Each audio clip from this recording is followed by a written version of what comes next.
శుక్లాంబరధరం విష్ణుం శశివర్ణం చతుర్భుజం ప్రసన్నవదనం ధ్యాయేత్ సర్వవిఘ్నోపశాంతయే.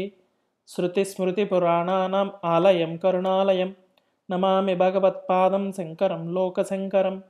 వాగర్ధావివ సంపృక్తో వాగర్ధప్రతిపత్తయే జగతః పితరౌ వందే పార్వతీ పరమేశ్వరౌ. శ్రీ శివమహాపురాణం బంధమోక్షము. తదనంతరం బంధమోక్షం గురించి చెప్పసాగాడు సూతుడు. ప్రకృతి, బుద్ధి, త్రిగుణాత్మకమైన అహంకారం, ఇవి మూడు పృథివ్యాది పంచభూతాలకు చెందిన తన్మాత్రలు. అంటే అవి 5. ప్రకృతి, బుద్ధి, త్రిగుణాత్మకమైన అహంకారం 3, పంచభూతాలు పృథివ్యాది పంచభూతాలు తన్మాత్రలు 5 కలిపితే 8.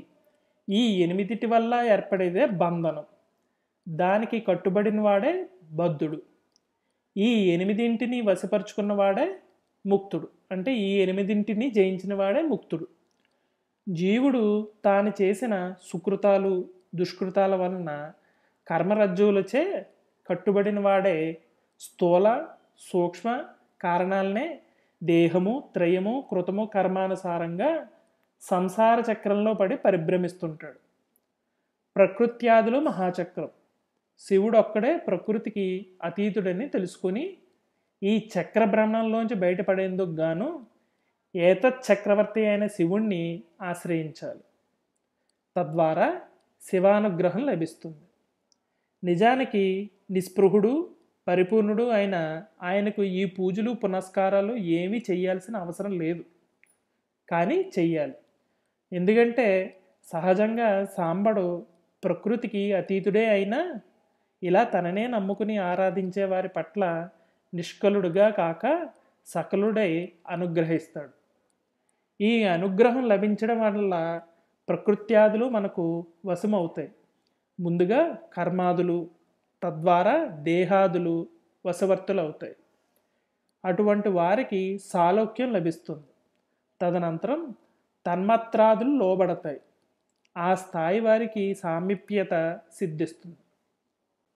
ఈ క్రమంలోనే అహంకారం మొత్తం నాశనం చేయబడి బుద్ధి వశీకరింపబడుతుంది. అంటే చిత్తవృత్తి నిరోధకత సిద్ధిస్తుంది. అలా సిద్ధించిన వాడినే యోగి అంటారు. తక్కిన వాళ్ళని యోగులని అనడం కుక్క సామజమనుటే, అంటే కుక్క సంగీతం పాడినట్టే. అటువంటి శక్తి యోగి వాచ్యులు చిత్తవృత్తి నిరోధన సిద్ధులు అయిన వారికి లభిస్తుంది. సారూప్య మోక్షం అంటే వారు అచ్చం శివస్వరూపులవుతారన్నమాట.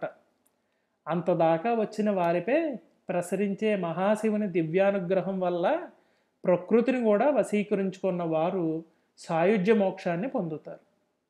కాబట్టి శివారాధన తప్ప బంధ విముక్తికి అన్యథా మార్గం లేదు. చరలింగాన్నన్నింటా శ్రేష్టమైన రసలింగం బ్రాహ్మణులకు సర్వాభీష్టప్రదమైనది. క్షత్రియులకు బాణలింగం మహాసామ్రాజ్య సిద్ధి కలిగిస్తుంది. సువర్ణలింగం వైశ్యుల పాలిట సంపదల పెన్నిది. శివలింగారాధనం శూద్రులను శుద్ధులను చేస్తుంది. అయినప్పటికీ కూడా స్ఫటికలింగము, బాణలింగాలు 2 సర్వవర్ణాల వారికి ఆరాధనీయాలు. ఒకవేళ ఆయా వర్ణాల వారికి విధించబడిన శివలింగాలు లభించినప్పుడు తనకన్నా పై తరగతి లింగాన్ని సేవించుకోవచ్చు. ఇక పుణ్యస్త్రీలకు పార్థవలింగం, వితంతువులకి స్ఫటికలింగం మంచివని చెప్పి చెబుతుంటారు. కానీ స్త్రీలు ఏ స్థితిలో ఉన్నా, ఏ వయసులో ఉన్నా, ఏ స్థాయి వారైనా, ఏ వర్గం వారైనా సరే స్ఫటికలింగమే వారికి సర్వశ్రేయోదాయకమని చెప్పబడుతుంది. సంసారమగ్నుడైన వాడు పీఠంలో లింగాన్ని అభిషేకించి శాల్యన్ను నివేదించి పూజానంతరం సంపుటంలో దేవతా మందిరంలో ఉంచాలి.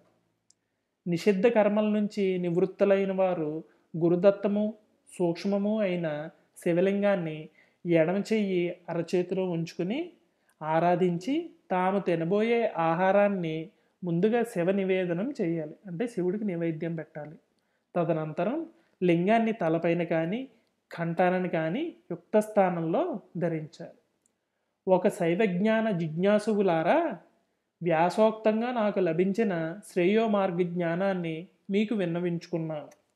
ఇది తెలుసుకున్నవారు శివానుగ్రహ పాత్రులు అవుతారుగాక అని ఆపాడు సూతుడు. శివాయ నమః.